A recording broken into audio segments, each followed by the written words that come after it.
Donc ça aussi c'est un apport important pour les enseignants. À quoi ça sert un QR code Un QR code, il suffit juste de le scanner et ça nous redirige vers une page internet. Bonjour Pascal Fabry. Bonjour. Vous êtes responsable du pôle journaux scolaires au Clémy. Exactement.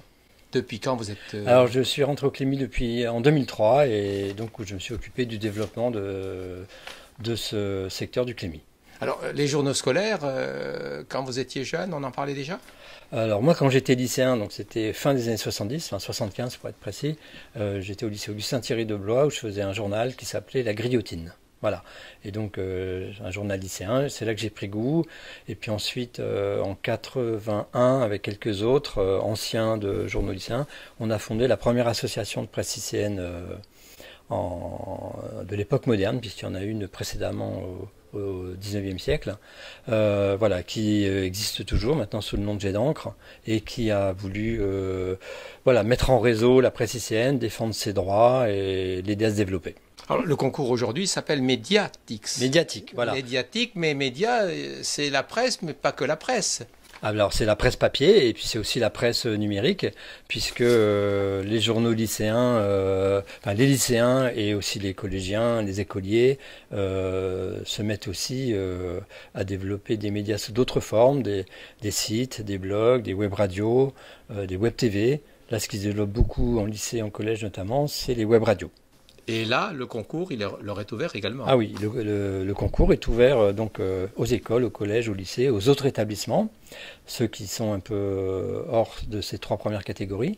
Et ça s'adresse autant aux journaux papier qu'aux médias numériques. Alors quand on regarde un petit peu l'histoire, parce que là vous êtes un peu témoin, si on remonte à l'élève que vous étiez, élève de lycée, et aujourd'hui au responsable au Clémy, qu'est-ce qu'on constate? Les élèves changent de support média, mais est-ce qu'ils changent aussi leur façon d'exprimer ce qu'ils ont à exprimer? Alors sur les supports, sur le choix des supports, le papier reste prépondérant.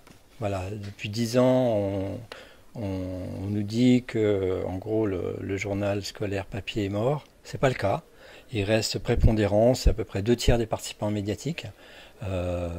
Donc ça reste un choix des élèves, même si le numérique se développe, parfois en complément, c'est-à-dire qu'il y a des équipes qui vont à la fois sur un blog et sur un journal papier, ce qui permet d'être plus réactif sur le blog qu'on peut l'être sur le papier avec les délais d'impression. Et alors sur leur façon de s'exprimer, moi à l'époque c'était milieu des années 70, donc c'était quand même le milieu lycéen était un peu différent, c'était très, très contestataire, dirons-nous.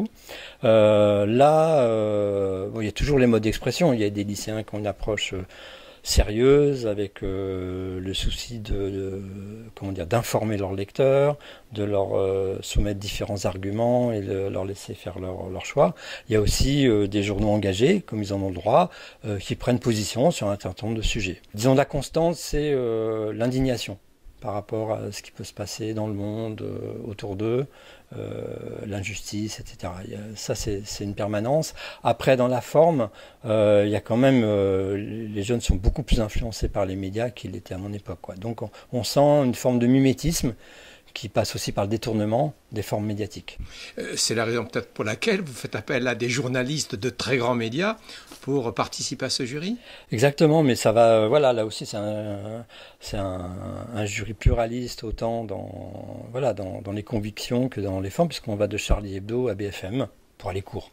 Voilà. Il y a aussi des représentants de l'Obs, France Culture. Je pense que ça permet d'intégrer toutes les dimensions des journaux scolaires.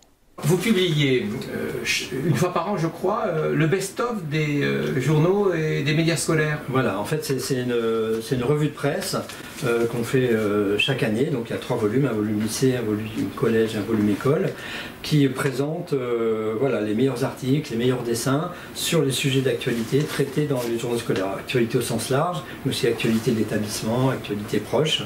Donc celle-là fait 16 pages, il y a à peu près une 60aine de journaux cités. En collège, c'est à peu près pareil. Et en école, elle est un petit peu moins étoffée puisqu'il traite un peu moins l'actualité. Il y a beaucoup plus de choses sur l'actualité en classe. Mais elle fait quand même 12 pages avec une 50aine de journaux cités. Mais vous les lisez tous alors, les journaux? Non, on les lit ici. Intégralement. Et vous-même? Moi, j'en lis au moins un tiers. Donc, vous partagez la tâche. Voilà. Au Oui. total, vous recevez combien de...